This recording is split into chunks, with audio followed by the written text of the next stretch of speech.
One simple trick to keep your barrel elevated. Presented by G.I. Gary of Pino Comics.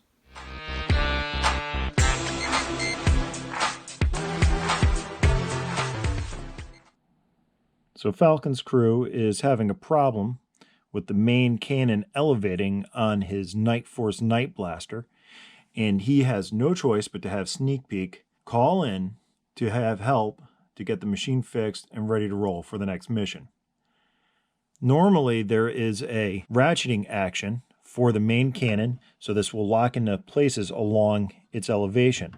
However, when I acquired this Night Blaster, these two orange pieces here on the main cannon were not snapped together properly by the child or adult, and they weren't fitting properly. So what it ended up doing was it caused the plastic in the main body inside here to stretch, and it took me some fiddling to figure out why it wouldn't work, and I came up with an easy solution to fixing the problem. So first off, we're going to take off the main cannon, and I'll show you where the problem lies. All right. So as you can see, the ratcheting mechanism right here. So this plastic tab, and I'll zoom in, is supposed to lock into place. And as you can't hear any locking. Normally there's an audible click for locking into place.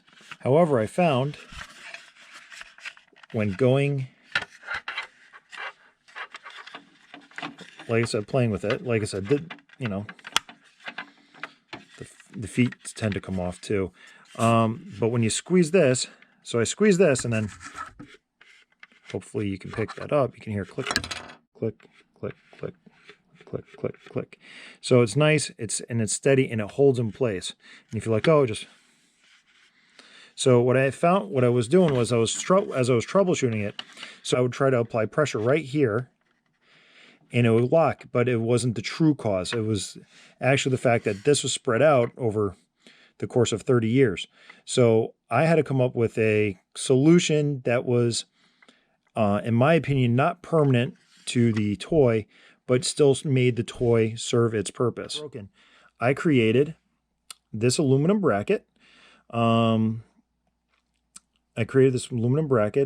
milled it. I have access to a knee mill, and just made something with, and then I used some set screws.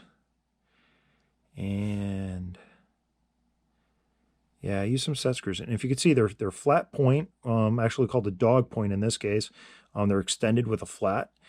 This way, when I screw them in and out using the Allen wrench, and I'm just going to use an Allen bit here just for expediency, you can see it screws it in and out, so I can adjust the tension against the main cannon. And what that will allow me to do is keep it elevated and also not permanently damage the toy. Now, interesting notes is I used a 1032 screw, and the bracket itself is 281 thousandths thick, which is 32nd over a 1/4 inch. So that would be a 9/32 thick. Radius the ends on the belt sander just to give me a little more inward, because if you look inside this, and I'll try to get it in there, you can see that little divot in there. So what I'm trying to do is fit it in there and create a nice squeeze action.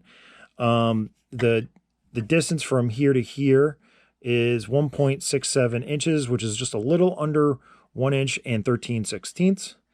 And I'll show you how it works. It's pretty easy, and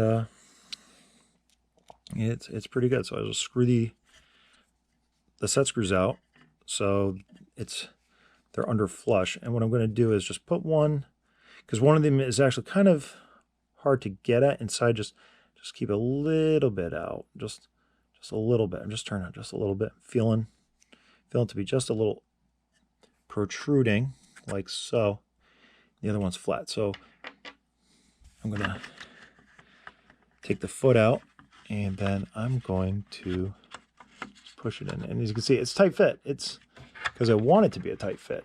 And come on, there we go. Yep, there you go. So right now it's underneath. So you can see it's underneath. It's fitting in nice. and trying not to get my head in the way of the shot.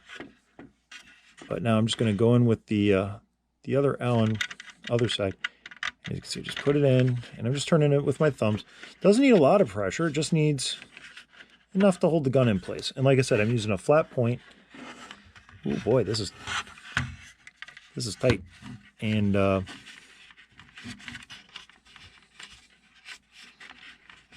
yeah, screwing in it gently, and I don't have really a lot of range of motion with my big fingers. And that's where we're at. Let's take a peek. So you can see it's in there, and it's not coming out. I'm giving it a little friction fit.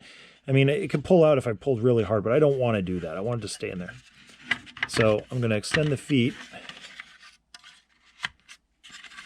out, and like I said, you know, the Night Blaster is one of the still affordable vehicles in the Night Force line. Still have to be collected, and by affordable I mean it's not the level of, let's say, a Night Boomer or the Whale. But as you can see now, just applying a little pressure, just squeezing it in, and you can see I'm just going there and there and there. So one thing to notice with this in position, so you can see it's right up against that, but when you flip this over on its feet, you can see it's just underneath, and I just gotta, there, it just protrudes a little bit. You can see it's, when you hold this level, it's just sticking out about I don't know, 1/4 of an inch. And I try to keep it as minimal as possible, so this way when the feet are up, and also the other thing is, it's not really finished yet, because I left it silver for contrast in the video, is that when the feet go up, you can see it's right underneath. So it goes back into the Night Blaster base, and give it a little love. It still doesn't fit too well in here. It still doesn't fit a little too great in here, but with it in, and I'll just elevate it a little bit, it still can, if I chose to swivel this left or right, stage right, stage left, you know, it still works. And like I said, now it rests level, and I can elevate it, and it ratchets as it was originally designed.